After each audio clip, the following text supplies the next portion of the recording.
वसुदेवसुतं देवं कंसचाणूरमर्दनं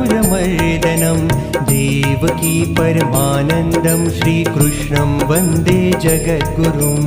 वसुदेवसुतं देवं कंसचाणूरमर्दनं देवकी परमानन्दं श्रीकृष्णं वन्दे जगद्गुरुम् वसुदेवसुतं देवं कंसचाणूरमर्दनं देवकी परमानन्दं श्रीकृष्णं वन्दे जगद्गुरुम्